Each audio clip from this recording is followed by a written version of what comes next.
Hello po sa inyong lahat mga ka-crypto. Ako po si Pinoy Crypto Trader at sa video na ito ay atin po pag-uusapan dito ang isang kilalang analyst na naglabas po ng kanyang prediction dito kay Shiba Inu na itong si Shiba Inu ay makakaranas po ng paglago sa kanyang presyo kung saan ay aakitin niya ang presyong 40 digits 7 sa nalalapit na hinaharap. At ang kanyang basihan dito ay meron po siya kasing nakita na isang pattern sa daily chart time frame ni Shiba Inu. At maliban po rito ay nagbigay na rin po siya ng tamang entry price or kung paano pumasok sa trade na ito. Kaya yan, kung ito ay sakaling nagkatotoo yung kanyang prediction dito at nakapasok po tayo sa tamang entry na kanyang ibinahagi rito, ay tayo ay magkakaroon ng 294% nag-gain or paglago sa ating naging puhunan dito. Kaya ayan, bago po tayo magpatuloy ay nais ko lamang po munang bigyang linaw ang aking disclaimer kung saan ang nilalaman po ng video na ito ay hindi po ito isang financial advice. For education and information purposes lamang po ang layunin nito.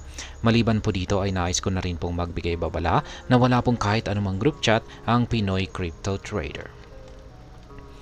At ayan po siya, si Ginoong Ali Martinez. Top crypto analyst Ali Martinez recently revealed an attractive Shiba Inu entry price amid ongoing market collapse, projecting a 294% rise to 40 digit 7 as SHIB forms a bull flag on the daily chart. Kaya ayan, sa kasalukuyang kalagayan po ng buong crypto market kung saan ay nagdurugo o nakakaranas ng pagbagsak, ay naglabas po ng isang analysis or price prediction itong si Ginoong Ali Martinez dito po kay Shiba Inu na nagsasabing makakaranas po itong si Shiba Inu ng 294% na paglago sa kanyang presyo patungo po sa presyo, mataas na presyong or price target na 40 digits 7. At ang kanyang basihan dito ay ang nabuong isang bullish flag pattern sa daily chart ni Shiba Inu. Shiba Inu forms a bull flag. Kaya yan. Nakita na rin natin yan. Yan na rin yung ina-analyze natin. Ito po yung kanyang chart. Ito po yung ating chart dito, daily chart time frame, at ito po yung bullish flag pattern natin dito. Yan, at hanggang ngayon ay dito pa rin po naglalaro pa rin po sa loob nito ang market price nitong si Shiba Inu. Kaya ito na rin, ganyan na rin po yung chart ni Ginoong Ali Martinez dito. Ayan. At ito po yung kanyang projection. Ang taas, ang laki. Aabot daw po pag nagkaroon siya ng breakout dito sa upper portion ng bullish flag pattern na ito, ay aabot po siya hanggang dito sa 40 digits 7. Yan, tinawag po itong bullish flag pattern sapagkat ito po yung nagsisilbing kanyang watawat at ito naman po yung kanyang poste. At ayan, sabi niya dito ay it appears Shiba Inu appears to be forming a bull flag pattern on the daily chart time frame. At ayan, bumubuo daw po si Shiba Inu ng isang bullish flag pattern. At ayon po sa kanya ay maglalagay daw po siya or magbubukas daw po siya ng buy order niya sa presyong 40 digits 18,343. Ayan, dito po yan. Mga 18,343. Lagay po natin dito. Mga 18 dito po yan, malapit po dito sa major dito lamang po sa ibabaw ng major support line natin dito, kung saan ay dyan na rin po tayo nakaabang ng ating buy pending orders. Kaya ayan, tumutugma po yung ating strategy na rin dito sa strategy ni Ginoong Ali Martinez dito, kasi dyan na rin po daw po siya magbubukas. Pero ayan, nasa 40 digits 18,343 po siya. At pagkatapos po nito ay aakyat daw ang market price ni Shiba Inu at dito na po siya makakaranas ng bullish breakout sa upper portion nito at aakyatin na daw po niya ang presyong 40 digits 72,323. Pero ang sa atin lamang po rito ay sobrang napakataas naman po yata ang 40 digits 7. Ang sa atin lamang po rito ay, ayan, sa akin lamang dito ay yung pinaka maximum price target ko rito ay ang 40 digits 45.80. Ayan, take profit na po ako dyan.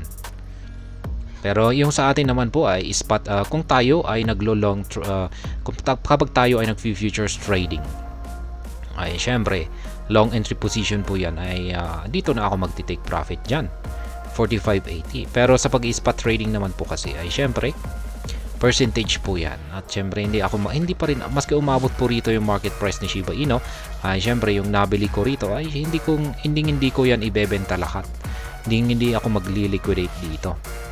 Meron akong ititira dyan para yun nga, kung sakaling nagkatotoo yung prediction ni Ginoong Aling Martinez na aakyat siya hanggang dito sa 40 digit 7 ay at least meron pa akong mabebenta. At maski umabot pa yan sa 40 digit 7 ay meron pa rin akong pwedeng ibenta.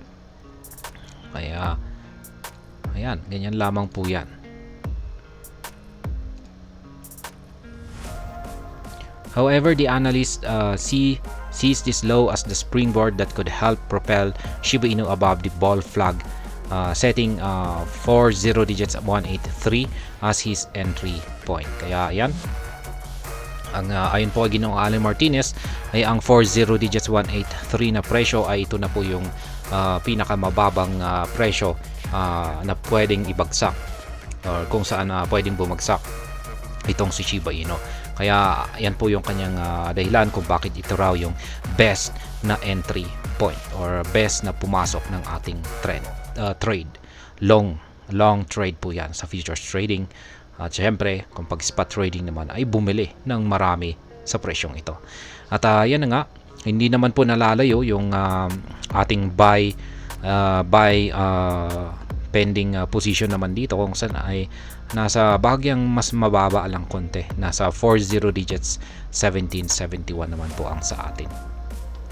Martinez believes SHIB could record a massive uptrend once a breakout above the bull flag occurs, eyeing the 40 digits 72.32 price as the ultimate target. Ayan na nga, ayon po sa kanya ay naniniwala po siya na kung pag nagkaroon ng breakout dito sa upper portion ng bullish flag pattern na ito ay ayan, ganyan po katindi yung posibleng akyatin ni Shiba Inu, ang 40 digits 72.32, at ito yung kanyang pinaka ultimate na price target. Notably, Shiba Inu would need to skyrocket by 295% from the 40 digits 183 low to clench the 40 digits 732 value, marking impressive returns for investors. Kaya yan na nga, kung sakaling nakapagbukas tayo ng long entry position natin sa mababang presyo na ito, 40 digits 183, at ito ay umangat sa presyong 40 digits 72.32, at yan po ay makapagbibigay ng gain sa atin na 295%.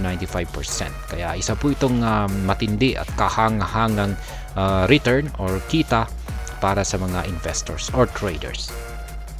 Nonetheless, she would need to conquer several resistance levels, including the pivotal 40 digits 2751, which aligns with the Fibonacci retracement of 0.5 level. Siyempre, ay hindi po magiging madali yan para kay Shiba Inu na akyatin yung ultimate price target dito ni Ginoong Ali Martinez. Siyempre, meron po siyang dadaanan ng mga resistance line dyan, mga hadlang na kailangan po niyang basagin. At dito po sa atin ay syempre meron na rin po tayo mga ilang mga resistance line dito. Ayan, dami po yung mga resistance line natin dito.